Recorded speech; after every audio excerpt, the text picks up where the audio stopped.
and potentially your entire future on the line, how do you choose what school is right for you? My name is Nicholas Paulson, a commercial pilot here at TCC. I have over 200 hours, and I have been here for 3 years. I know my way about or around aviation colleges.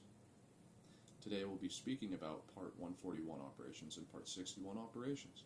These operations differ in their requirements, and they can afford us a lot of opportunities.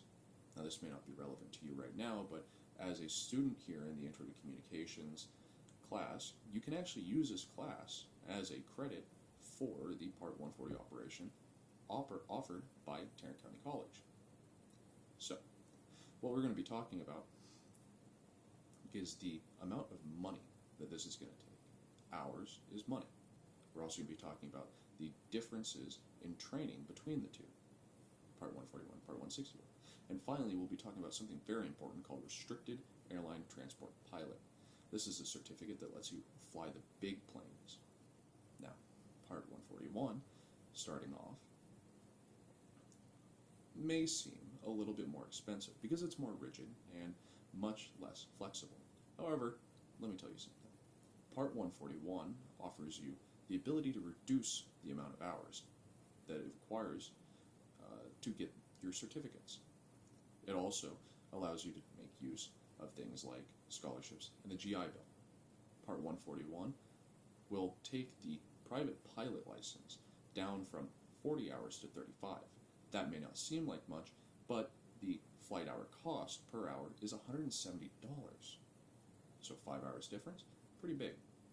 Much bigger difference, your commercial pilot's license, which allows you to actually make money, will be reduced down from 250 hours to 190.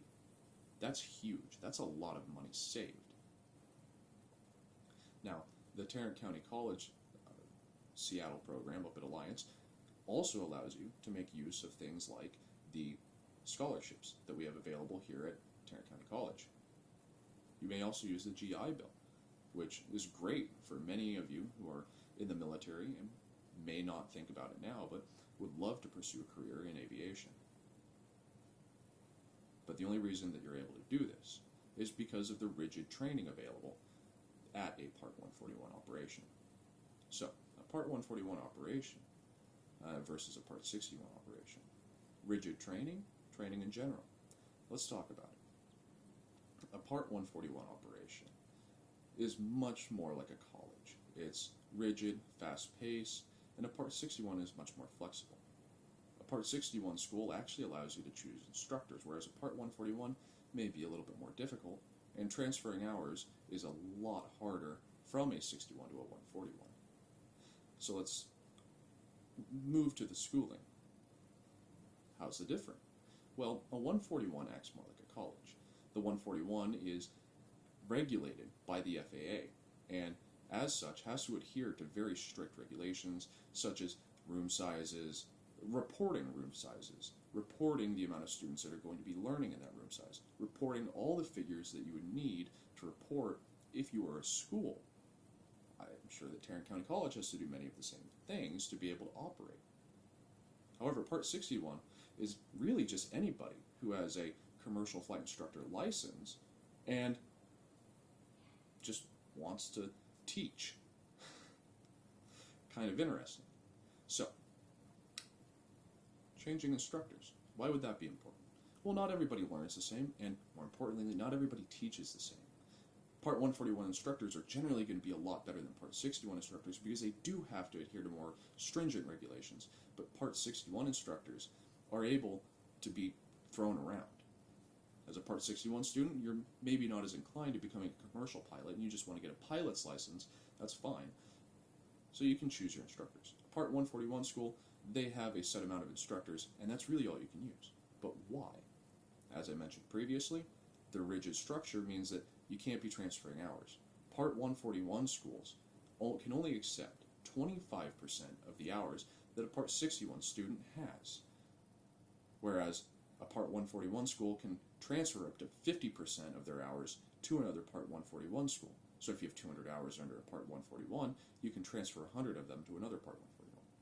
And a Part 141 can actually transfer 100% of their hours to a Part 61. But let's move on to the most important thing. And finally, the restricted ATP. Now, the restricted ATP is the most important thing that a commercial pilot could be looking for. That's because it allows you to fly big planes, as I mentioned previously. Now, this all ties back into the first portion of this video essay that we spoke about, and that is that you can reduce your hours under Part 141.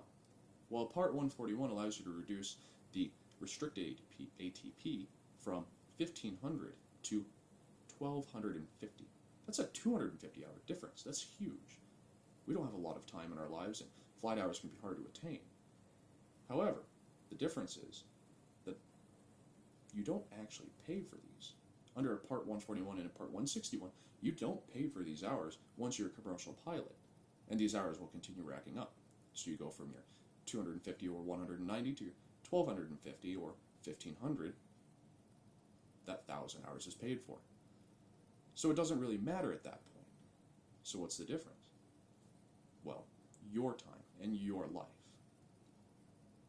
In conclusion, what I'm going to say is this. A commercial pilot will, or a person who is more inclined to become a commercial pilot should go through a Part 141 school. And those of you here watching this video should take that information, and if you are wanting to become a pilot or ever think about it, you should go the commercial pilot route and through the Part 141 offered here at Tarrant County College. And the reason for that is because you don't have a lot of time in life, and you can only be about 65 before the FAA removes your certificate from your hands. So it's better to fly than die.